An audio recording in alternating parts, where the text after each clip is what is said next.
people who are here this way, and people who are here this way. It's a spring session.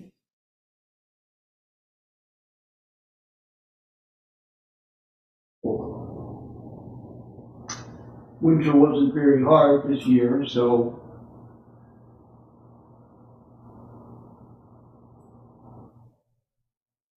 the relief isn't as great as it might normally be. But spring is spring, nonetheless. Grass grows green, and the bugs on the trees start to bloom, and birds chirp like mad. They not particularly worried about the winter past. They're practicing spring.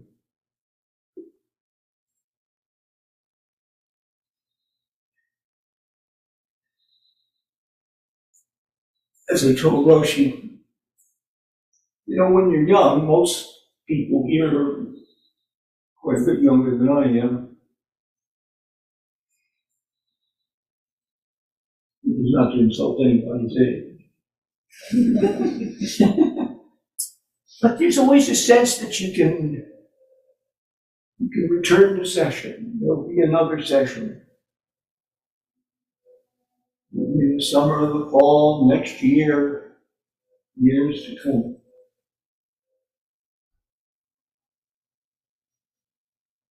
But by the time you get to my age, you can't say that. You think that. This is what I like to tell the kids. You know, I could drop dead in the next 30 minutes or 30 seconds, and there might be people who are sad to see me passing and this, that, and the next thing, but there wouldn't be anybody who would be surprised.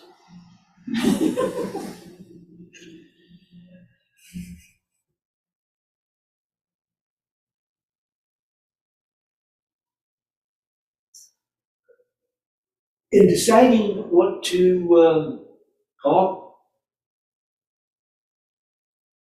towards,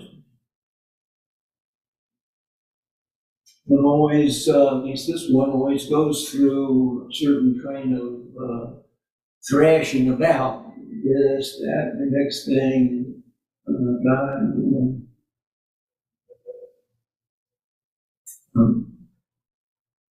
Jumbo Roshi once gave a talk right after he had been recognized by Edo Roshi. He gave a talk on Mu, first koan in Mulan. And he got up on the stand and read the koan and looked at everybody down and left. And subsequently said he always wanted to do something like that. So there's this thought that goes through my mind, well, push comes to shove, I just always stand up and leave. Everybody, what's that all about? But there has been a theme running through my mind for a while. And it sort of pivots off Philip Kapleau Roshi's 3 Pillars of Zen. Many people here have a copy of 3 Pillars Zen in their possession. Raise your hand. Okay. Have you read it? It was the first book on Zen that I read, and it had a big impact on me. So today, in that tradition, I'd like to talk about 3 things that, to myself at least, I have been calling the 3 pillars of Hoen-ji. And they are meditation, practice, and tradition. And so, with your patience, I'll say a few words on each of these topics. Zen, of course, is the Japanese word, Japanese translation of the Chinese word Chang, C-H'-A-N-G. And that was their translation of the word samadhi from Sanskrit. So from India, China, Japan, and now to North America, the United States. We are involved in meditating. Most people become interested in Zen because somehow in their mind they associate it with meditation. And in their personal life, they have decided that they want to learn how to meditate. And so they put the two together and they look down in the CDs in a phone book. And if they're lucky, they will find something about Zen. Tell how old I am. And they'll punch it up and Zen station. Can I come down and learn how to meditate? When's a good time? Can I come down this afternoon? No. How about tonight? When can I come down? Well,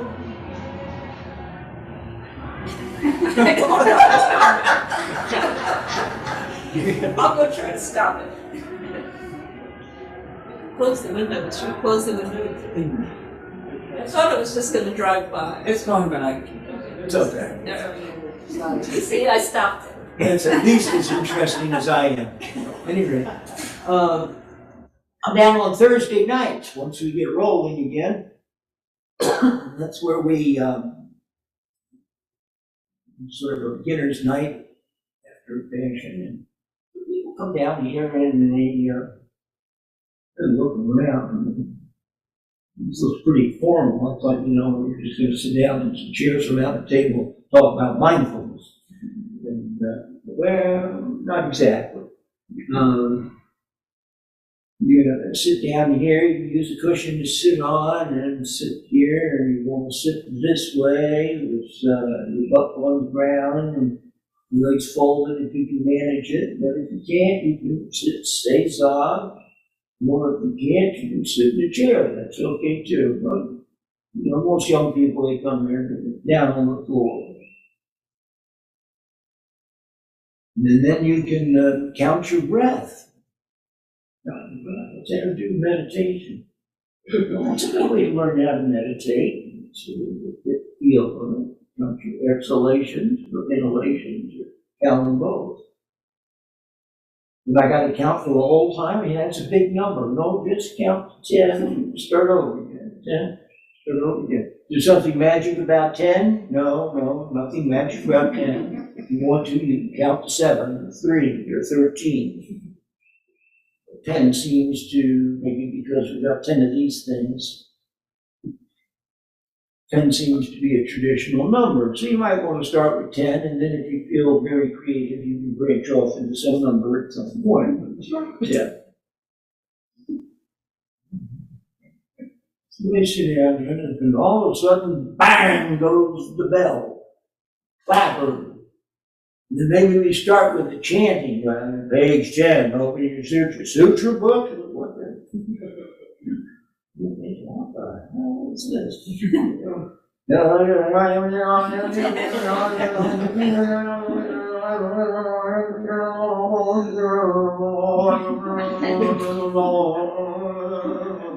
Eventually that stops. Then you sit. And you sit. You sit some more. And pretty soon you're ready to stand up and do something else. Everybody's still sitting. And Thursday night sits tend to be somewhat compacted, 30 minutes or so, plus or minus. And so you do this 2 or 3 times, and eventually, and then walking around, what's this business?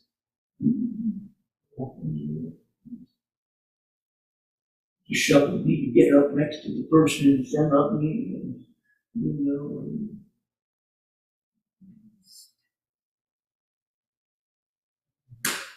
he's just standing there. So anyway, you go through this experience, and eventually it's over. You go home and you say, "Are they still doing transcendental meditation around here someplace?" Throw that out.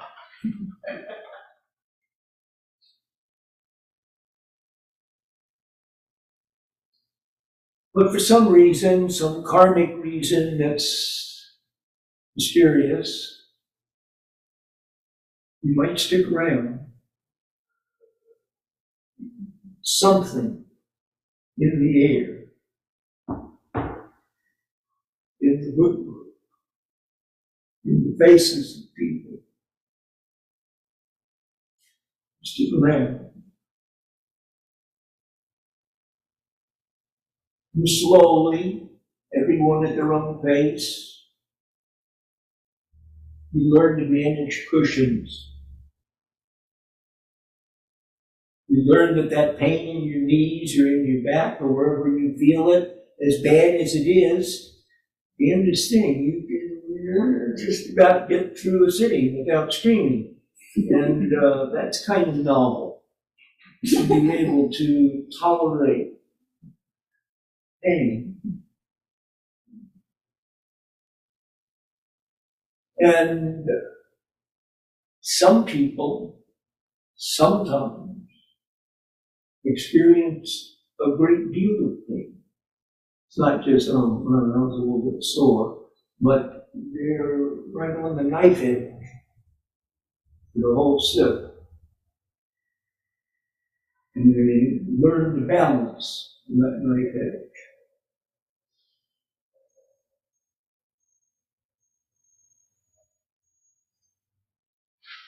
And then somewhere along the line, Roshi, or you start hearing about koans. What's that? Oh, it's a public case out with the Tang Dynasty China. Tang Dynasty China? Where was that? Chinatown down on the one, down in the city. Here's a much further back. And eventually we develop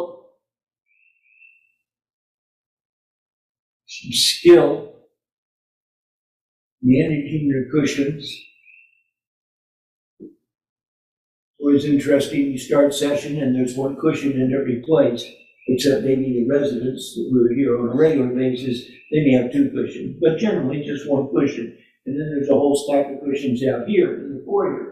And then as the session slowly rolls along, stack of cushions out in the foyer goes down. And cushions start appearing everywhere. And someone says Zazen is the process of cushion technology. And I've said that. It took me quite a few years to figure out how this body could sit without being too painful. This kind of cushion of this thickness tilted here and whatnot, and so forth and so on. And over the years, I started out with a lot of cushions, and then I went down as my body got more and more acclimated. And then started going back up, and now my cushion is in the form of a chair.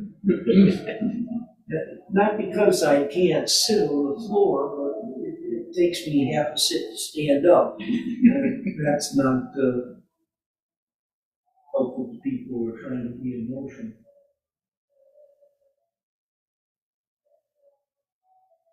And as Roshi said in her opening remarks,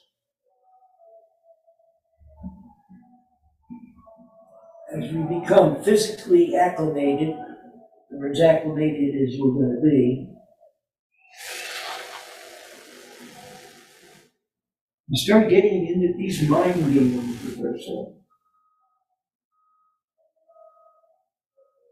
And in this tradition that is outside the scriptures, not dependent upon words and letters and words, we slowly start building up our Zen bookcase. We read over these instances, this, and we start pushing. You hear about enlightenment. What the hell is enlightenment? What goes on? You hear something like, before I was enlightened, I was a son of a bitch. And after I was enlightened, I was an enlightened son of a bitch. And then you kind of wonder, what's that all about? But you develop agendas.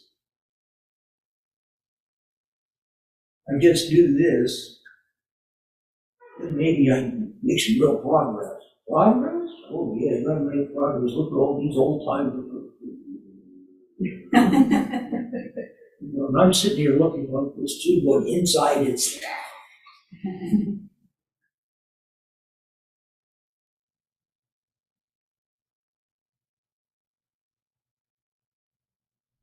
And Orochi used to like to say, he gave a talk, this business of Zazen came up.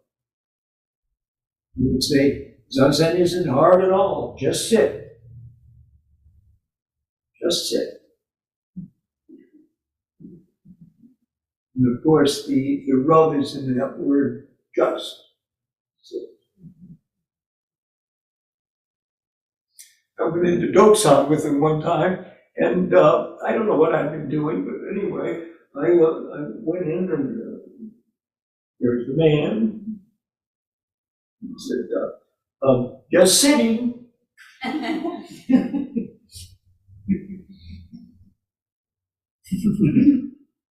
And I felt like a pan of butter on a hot skillet. And then to his supplement, he drew an imaginary line right in front of my knees. Then sit, as if this line is the edge of the universe.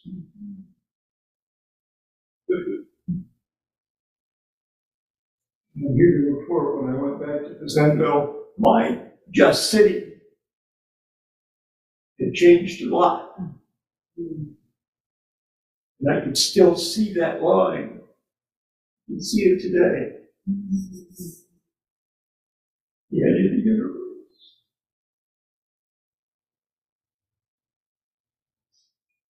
And so Zen is about, as much as anything, is two aspects. One, coming to terms with your body.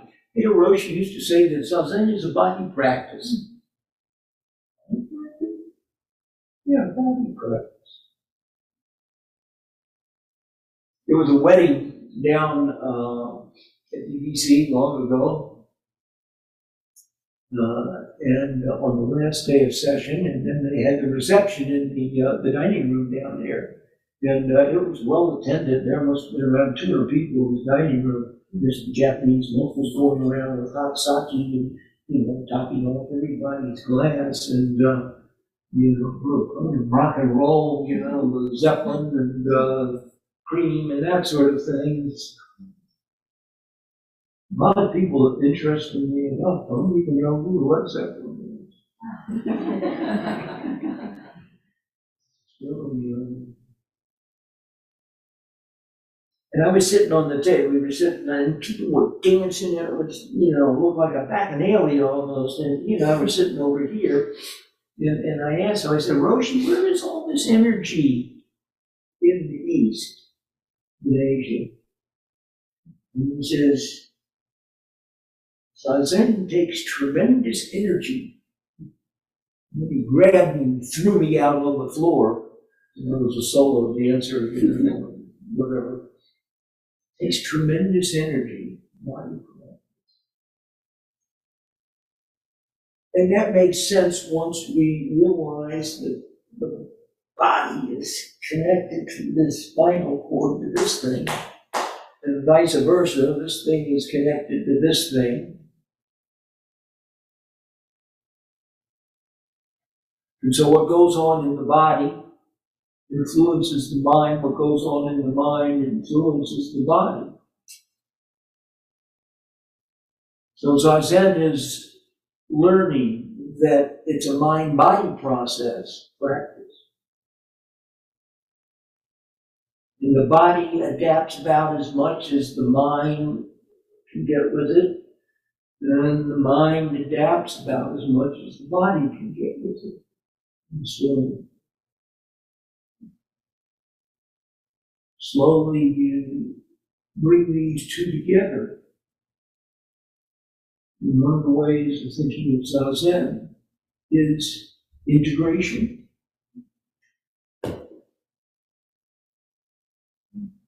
Trying to overcome this split, which right at the bottom of the lungs, the diaphragm, is the European psychological split right here. Interesting in psychotherapy, talk about all sorts of things, and inevitably, not all the time, but most of the time, when people are referring to anything having to do with genitals or anything, the word used is down there. So there's this split between down there and up here where I am, where everything is smooth and easy. And I don't think there's hardly a talk I've given here that I haven't mentioned this word, sincerity. Overcoming splits. There's a long, cute historical story behind that. Not this time. But anyway, there's this split that most of us Europeans live with. And Zazen is overcoming that split, overcoming that insincerity. We're down there. He's not at all interested in what up here is thinking, and up here is, down there. And slowly bringing these two together, not in a wrestling match, not in a duel to the death,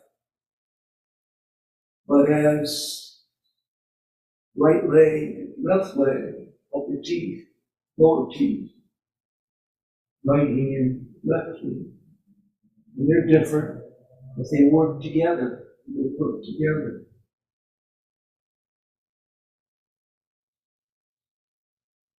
And so Zazen is a process of integration.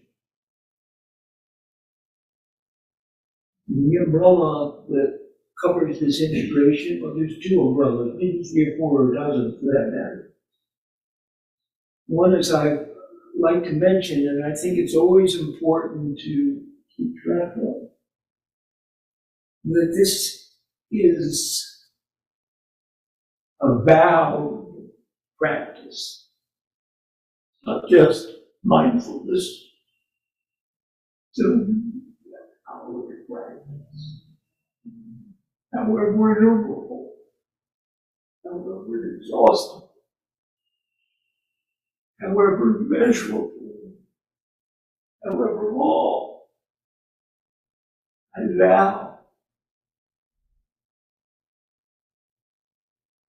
And so while on the surface it may look like some sort of mind-body exercise, at the deepest level, vow. And it's always important to remember that. So that as you struggle with your Zazen, in whatever fashion, you're struggling for a good purpose.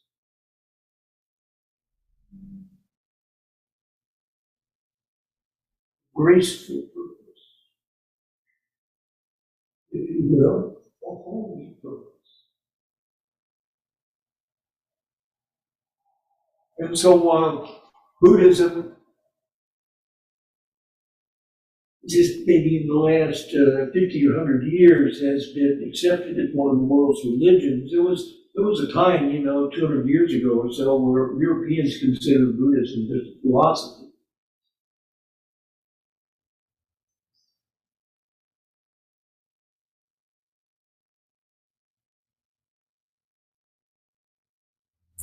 But Zen is, in some sense, a religion. We'll say that as a baptized Roman Catholic. I don't know what that means much anymore either. But it's not just mindfulness.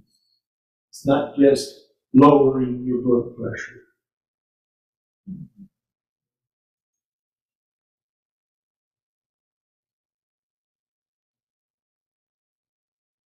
So you know.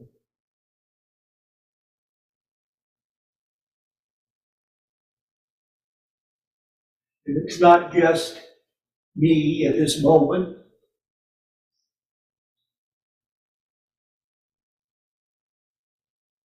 It's all of us across the years, across the centuries, across the eons.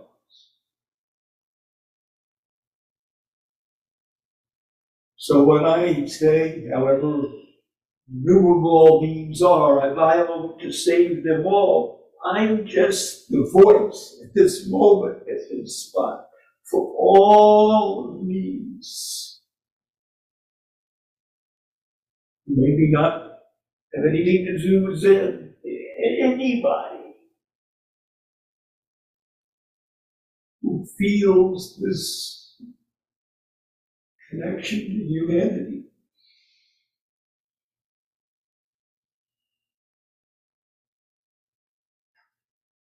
There's a Buddhist story. We're flying along in an airplane, which isn't exactly Buddhist, but anyway, we're flying along and we out the window and there's this horrible forest fire up here. We've had some terrible fires out west. Many people have died. Thousands of acres have been reduced to charcoal. Fire. There's this bird. Bird flies over the fire, opens its beak, and 2 or 3 drops of water fall out. Turns around. The airplane must be stationary for this. At any rate, maybe it's a helicopter.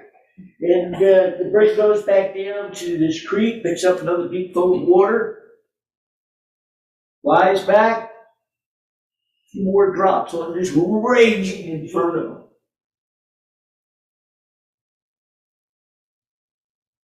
Hey, you're a pretty small bird. Way less than an ounce. And you're only dropping 2 or 3 drops of water on that fire. What difference? I mean, that's useless. I just go home and watch the news or something. Yes, it's very little. This is what she said. I don't have a choice. There's so much suffering.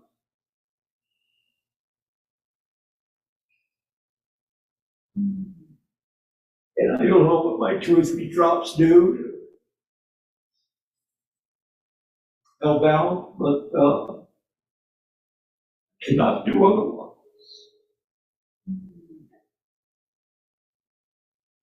So when we sit, we sit together. Lots of times at home we're sitting by ourselves, or what have you. We get this sense maybe that, you're this bird. And you repeat your vows, however memorable all people are, beings, interesting beings, sentient beings, insentient beings, great beings, small beings, Bodhisattva says in the greats. There's a whole hell of a lot of beings of all varieties. I'm going to sit here and say it.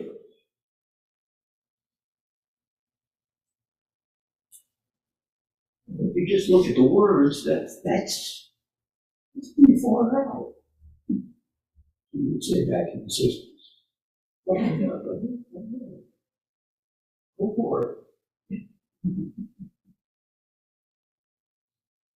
And so another aspect of meditation in the Zen Buddhist tradition is to realize how connected we are. Just as we're trying to connect this with this, connecting this with this, with this, with this. In this session, all of us together.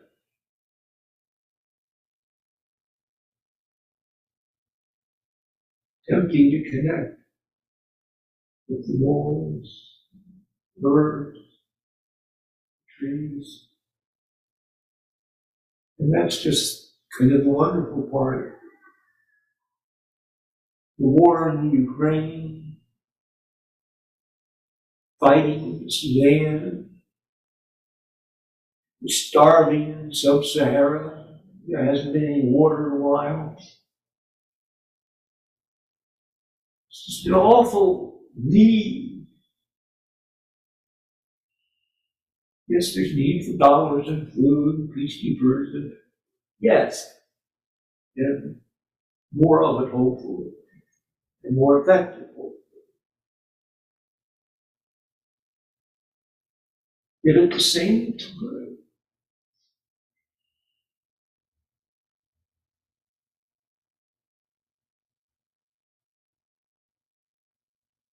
has an impact that it hardly can't be described. Can't be. It has an impact. And what that impact is, whether it's now or 100 years or 1,000 years from now, when we bought this property, this house, this was a stable, as you probably know, most of us do. And we sat over in what is the Dharma hall now. You have to tell me that, so that there's about 10 of us or something like that. And the theme of that session, first one, was to leave a good impression for all those who are to follow.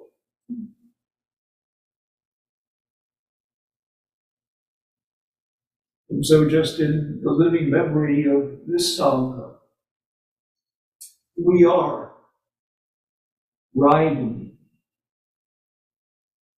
floating, drifting on the effort of those 10 people.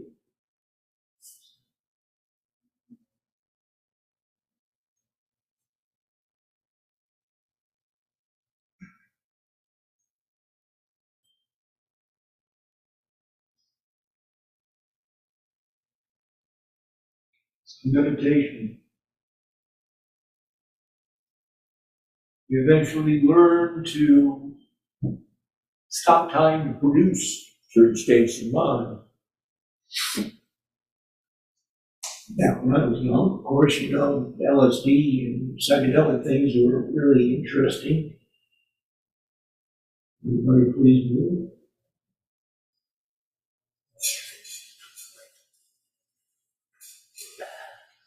This water ritual was really interesting. You should give everybody a cup of water. And the person who's speaking has to, you know, if there's more cups raised, you can keep talking, or stop talking, or something like that.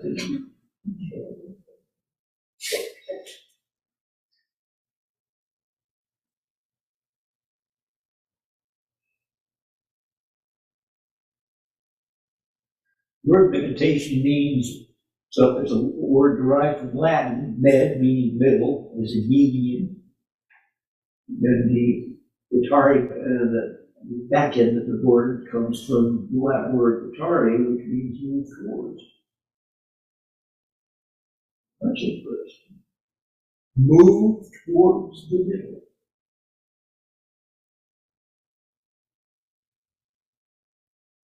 Think about that. The middle. Not set up shop in the middle, but move towards it. It's work at it. Move towards the middle of what? And how do you move? Everybody said he did still. There doesn't seem to be much movement there. Move towards the middle. So one pillar, Hoen-ji, is Zazen.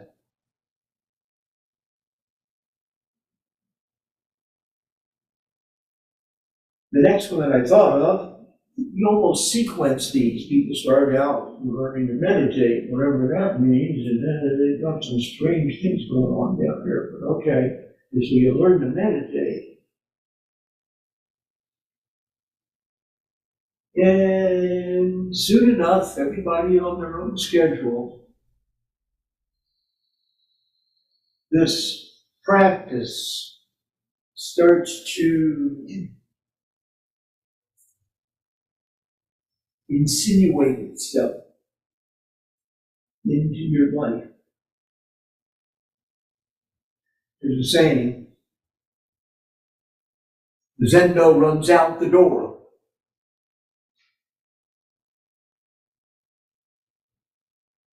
Converse of that, of course, is, the city runs into the Zendo. And that's true too.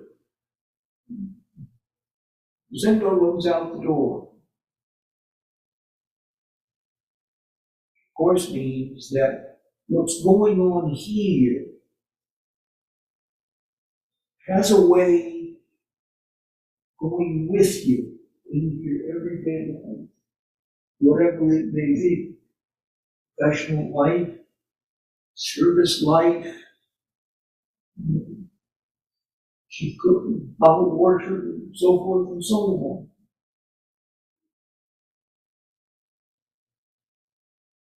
And so the next part, in terms of this little formula, is this word practice. Now, if you think of a lawyer or a doctor, those are the ones that, the most obvious ones. Doctor's practice, of course, he's doing medicine. That's medicine. But when he's not doing that, he's checking with insurance companies. She's trying to set up retirement plans for the staff. We've got to negotiate next year's lease with the building owner. And the fire inspector came through and said that you're a hazard to the city, so you've got to take care of that, and so forth and so on. And you find that doing medicine involves all of these peripheral things which on the face of it have nothing to do with, drawing blood. And it's called a practice because it involves so many things.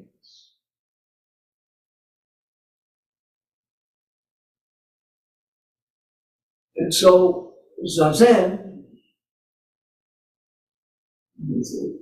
I'm going to throw this in lest I forget it. After 40 or so plus years of doing this,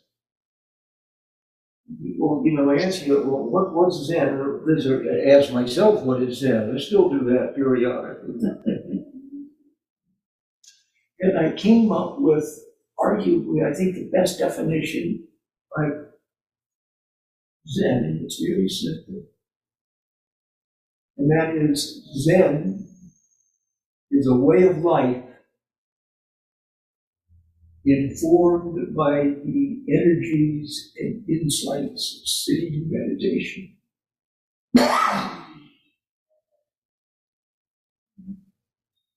way of life, informed, supported, guided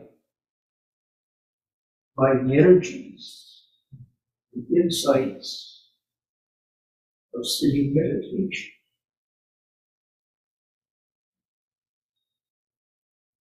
And so as we sit, this strange fashion,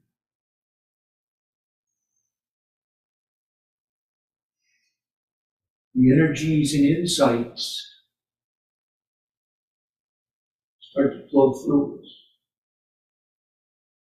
each in a different way. There's no standard way in the book will flow through us. And we find that the little offbeat details of our life, we start looking at from a Zen perspective.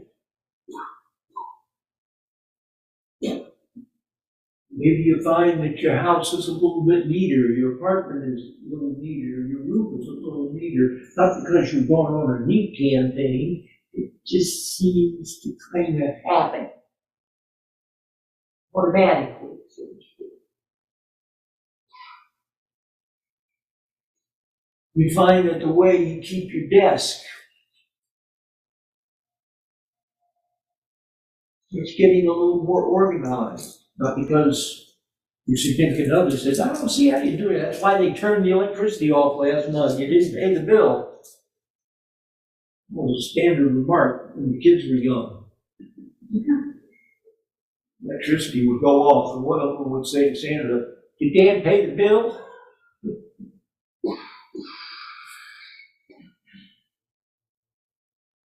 You find that your way with people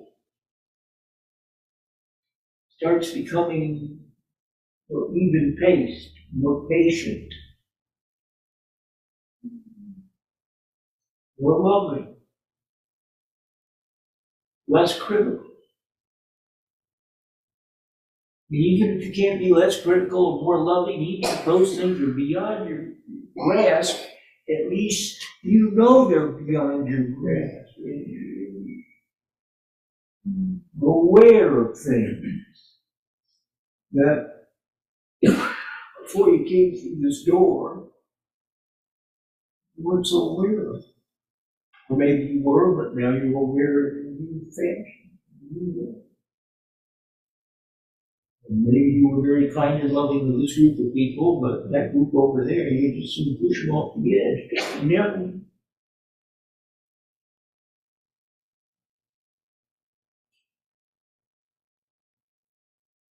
And so meditation starts informing what we do.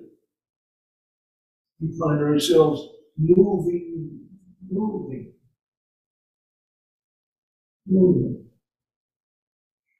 So our life has purpose, direction.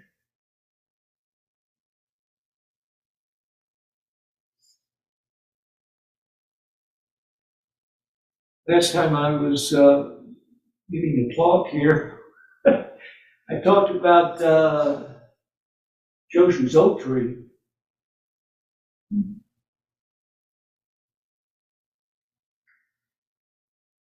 Or the cardinal principle of Dharma. The oak tree out in the garden.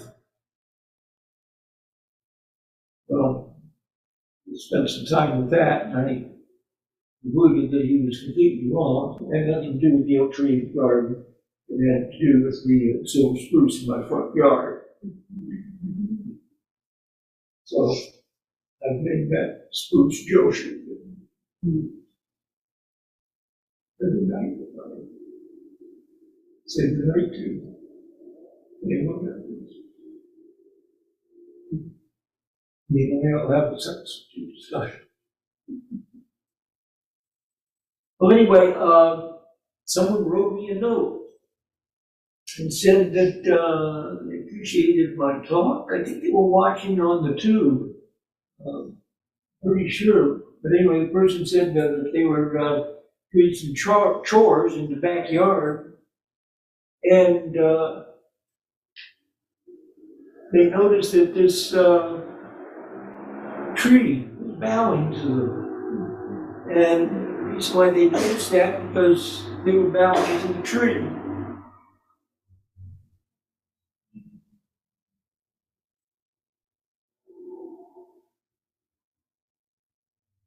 Things happen.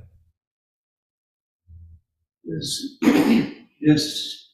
integration that starts here, starts to flow here, down here. And the Zendo runs out the door.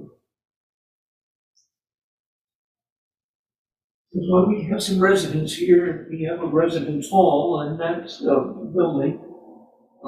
And that's a more practice. At the end of the day, this is not a monastery. We're not up on some mountaintop and never getting into the city or maybe once or twice a year. This is an urban Sensei. Not even in a big urban. This is a small town, 130,000 people all around.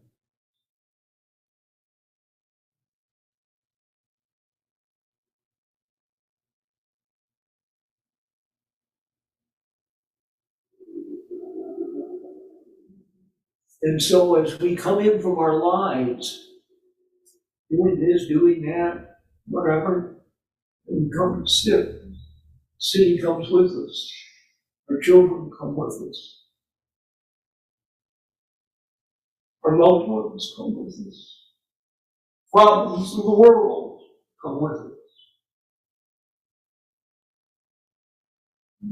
So there's a two-way street.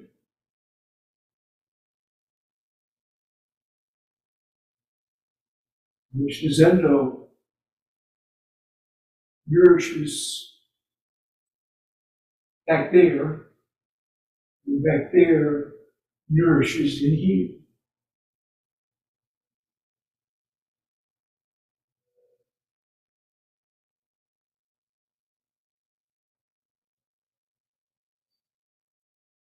And feeling this and living this is what I call practice. This way in which our life becomes informed by the energies that inside us of sitting meditation.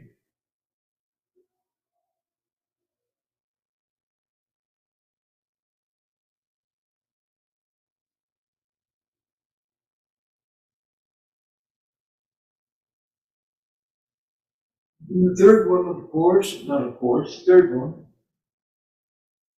there's this, I think, I don't know if it's Zen per se, but there's this Buddhist group in Kyoto that their practice is running.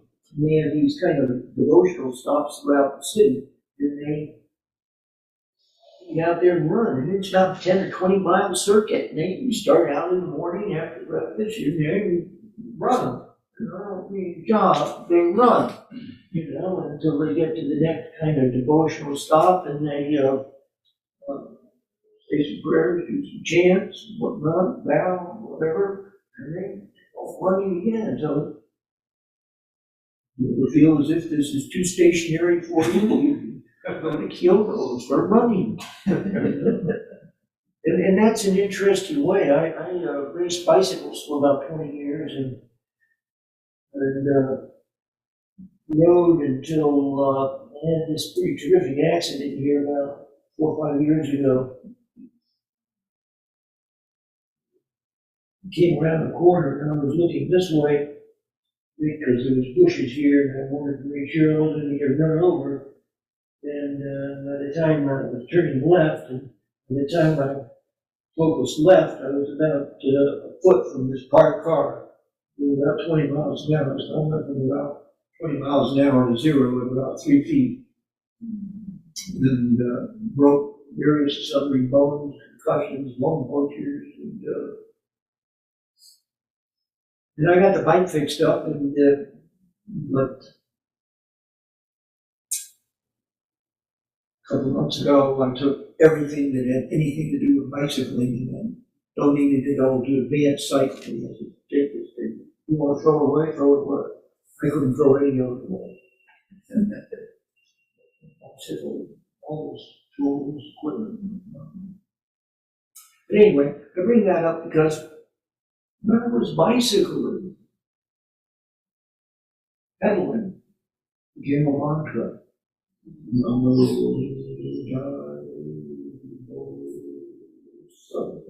Sometimes,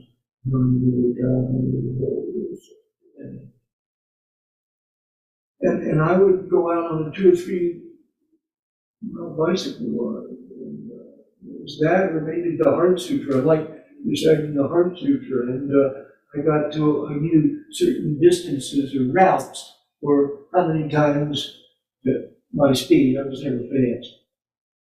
Say, I was in that group that was fighting it out for dead last, next to last, and almost last. At any rate, so this particular route was 13 Heart Sutras, synchronized with pedaling.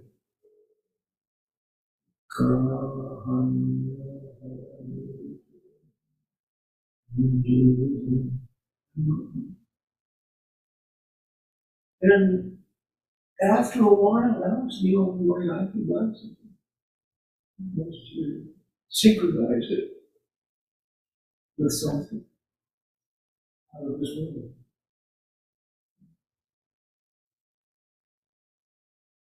Walking, I walk, and I walk, and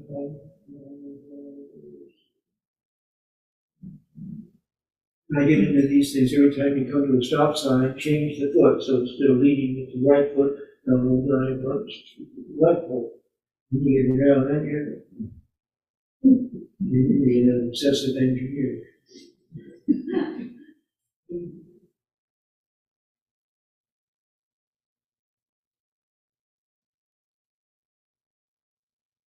But this Zendo, this practice, is bad. Integration.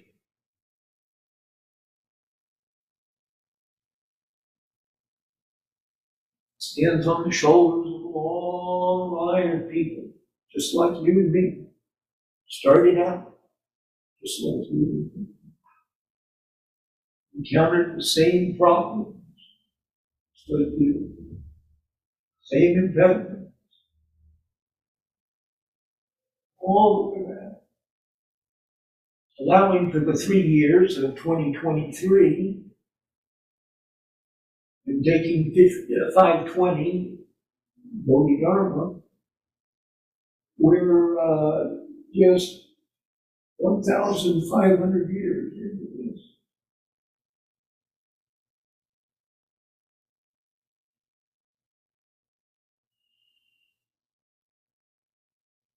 And everything we do, and the manner in which we do it, is responding to these 1,500 years.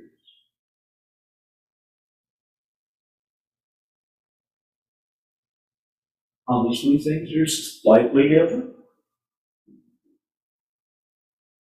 Somebody from Tang Dynasty China, and you planted them on here, right there, spring session in Hoen-ji, they're probably saying, my God, what did they do with this practice that I love? And what,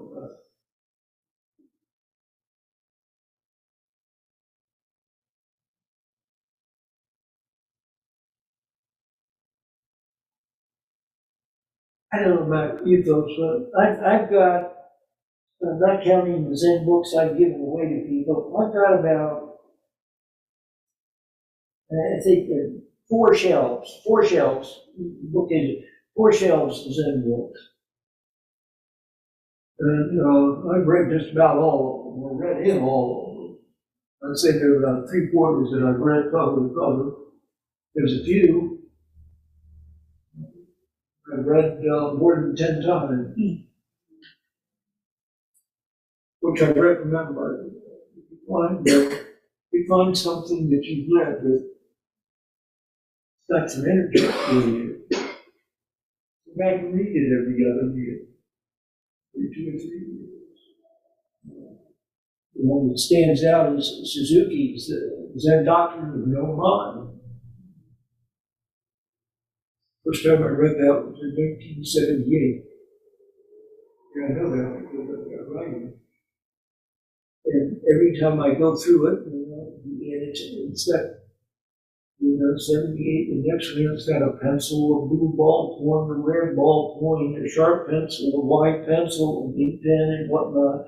So as I go through and look at all of these annotations, I can tell when they were made. And it's really funny because you'll find, I think I read one in here one day. Passage in that book that really touched me, and every time I got to it, I would write some note on the side of the margin about how it impacted me. And I'd write down, and the last one says too many words.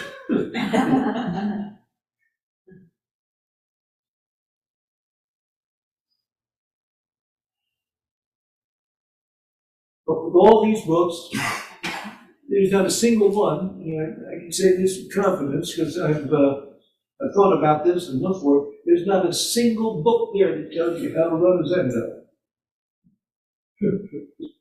There's not a single book, or there's not a single anything, a page, chapter, whatever, that says what is the correct procedure for going to dojo. Not there.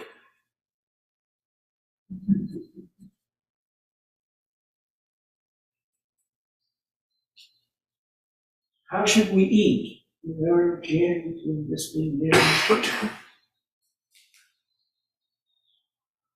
Not a word. You'll find a lot of books, things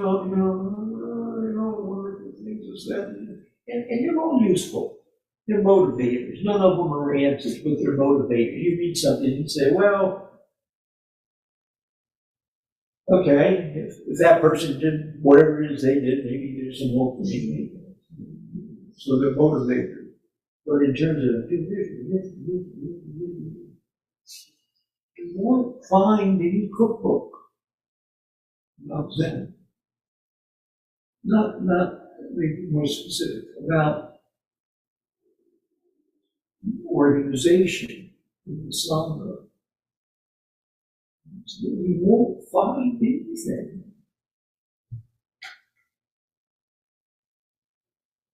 And that's because there isn't any.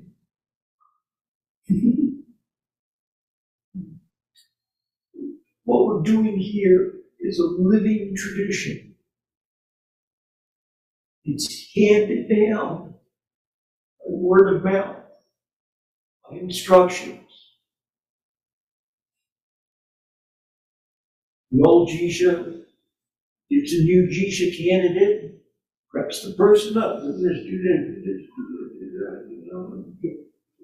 that's the way you learn how to do a Jisha. Or any other job, you observe, you're taught, living. Where should I go? How do I do it this way, do it this way? And it's shared, it's passed down.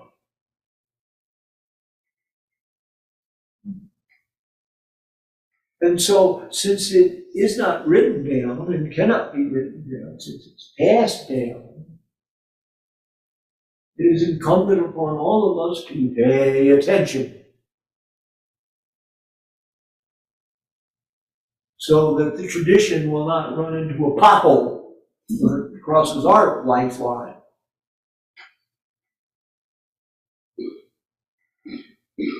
In opening this Dharma, this Dharma, this Dharma. What Dharma? This Dharma.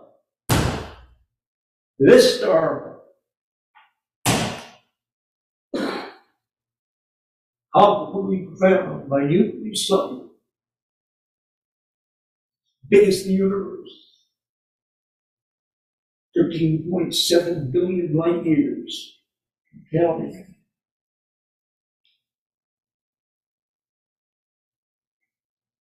Subtle as that bird.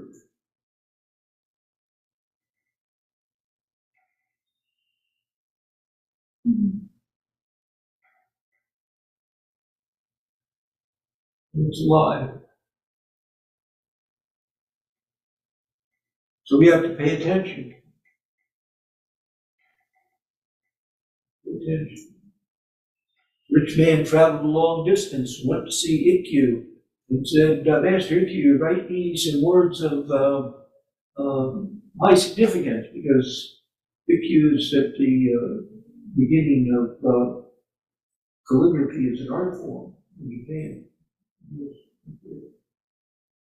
Master Ikkyu, write me some words of wisdom.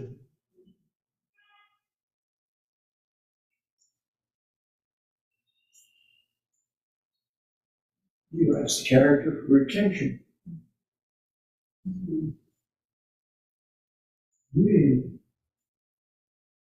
Well, could you expand on that a little bit?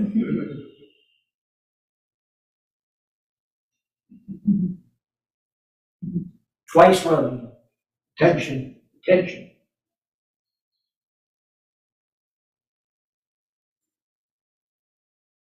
You need a little more, please. 3 times. Attention, attention, attention. Come on, I spent a lot of money, come a long way by foot. What does that mean anyway? She says, attention simply means attention. Because that story that opening the Zen practice. Kempo Roshi's book was an introduction by Houston Smith. I read that for various reasons. Here we are again. And Roshi wisely changed the meal chant. Used to be, was most important is practice mindfulness, which helps us transcend greed, anger, and delusion. What is that? No, it's like having a trot for Latin. Then she changed it. What's most important is the practice of attention, which helps us cut through. Because this is not a practice of mindfulness, after all is said and done. We're not doing mindfulness here. We're cutting through. But go on that.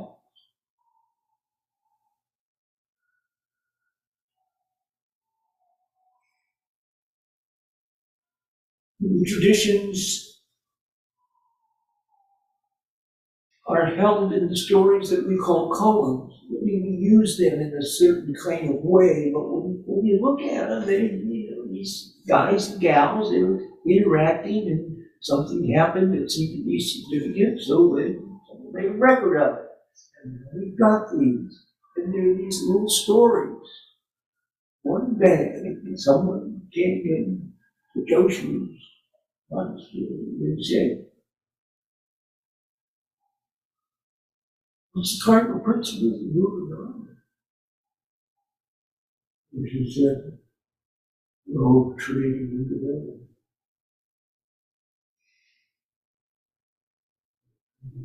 Silver spruce in the front yard.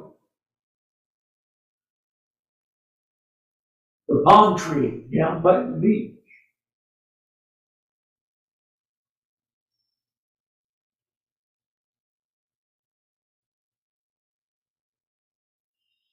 And these stories, both Cohen collections and just miscellaneous stories that are sort of held in the mind of the extended Sangha, tell us how people practice in various circumstances, various times, various places.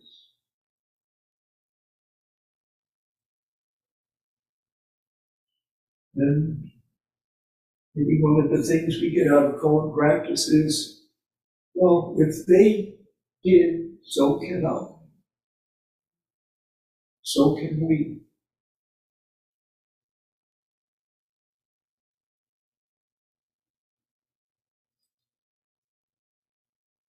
There's always this discussion, sometimes it can get kind of heated these days, as to how much of the Japanese way of doing things do we need to hang on to, or hold on to, or hold preciously, hang on to, kind of sounds like this, cherish.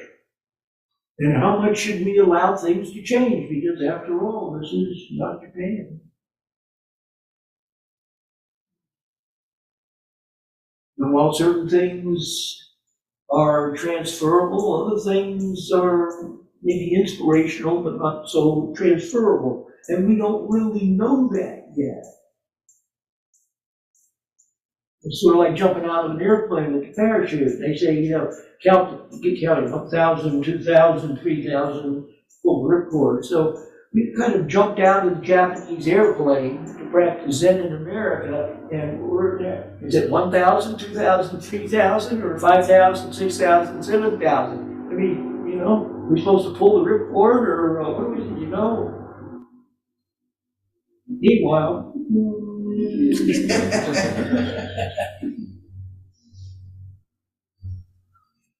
and so Roshi, Ada Roshi thought a lot about this. Shinji Roshi thinks a lot about this.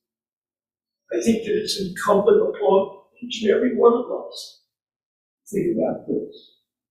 So that there is a corporate working, the Sangha working. So that if we change something, or we add something, or we retain something, it's not just, let's do it this way and end this meeting. I've got other engagements. It's something that comes out of here.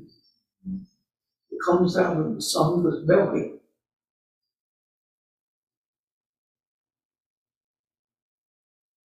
Because it's a living tradition. It's not like Gainesville down in Virginia, I guess it is. There are these places where you have these communities that sort of do it like it was once upon a time, where it's an enactment.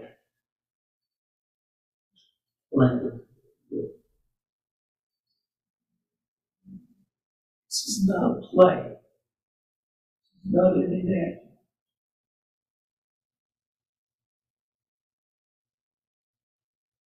This is the real thing.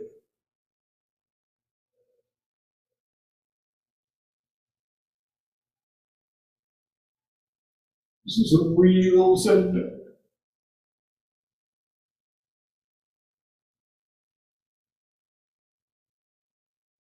This is a real Sangha. And it's our responsibility, individually, corporately, to carry this tradition like we would a newborn baby. Because in this country, it is a newborn baby.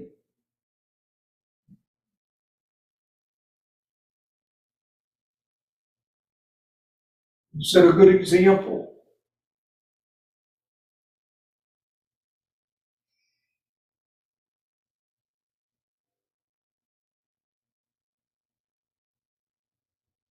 You sit on these cushions, and whether you realize it or not, whether you've ever thought about it or not, you leave the men.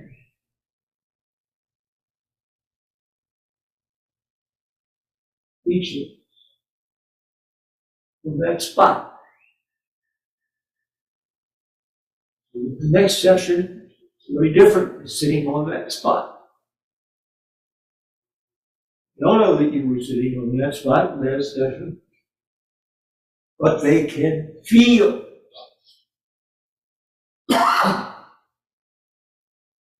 You. 100 years from now, some cushions will be replaced.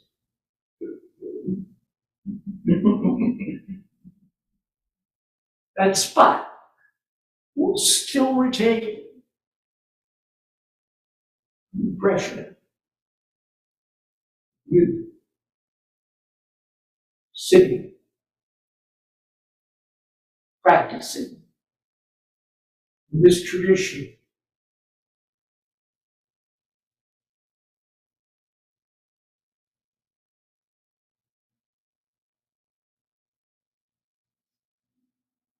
And so you want to leave a good example. With you.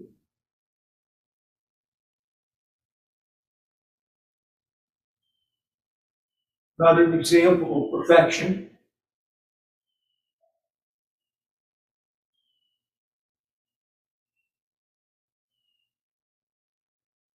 An example of dedication.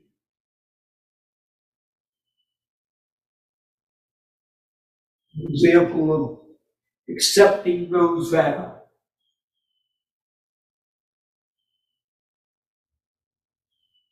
Making them part of your every breath.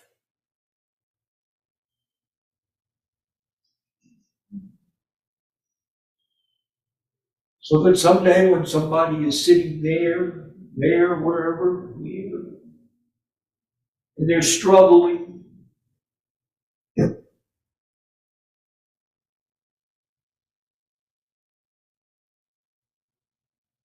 will feel a hidden resource.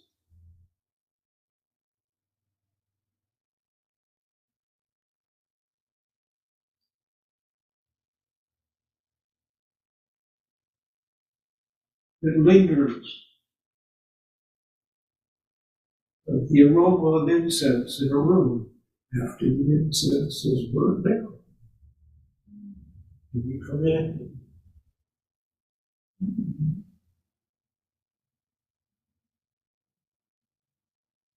So this session, whether you're here in this room or whether you are in our extended electronic room, it's no different.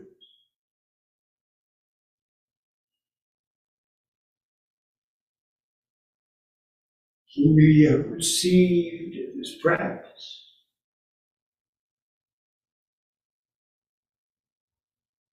We are the current messengers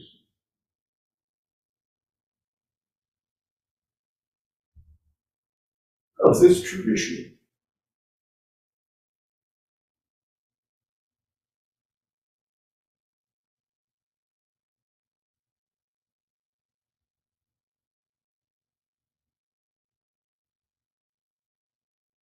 And in the years to come, let it be said,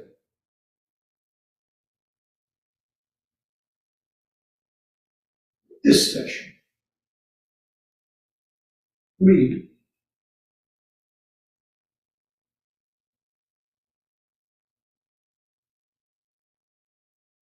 receive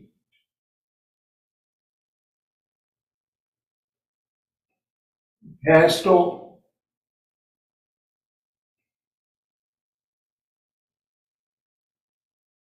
this wordless wonder.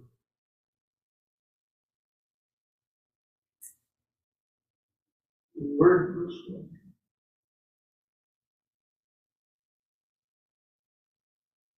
The wordless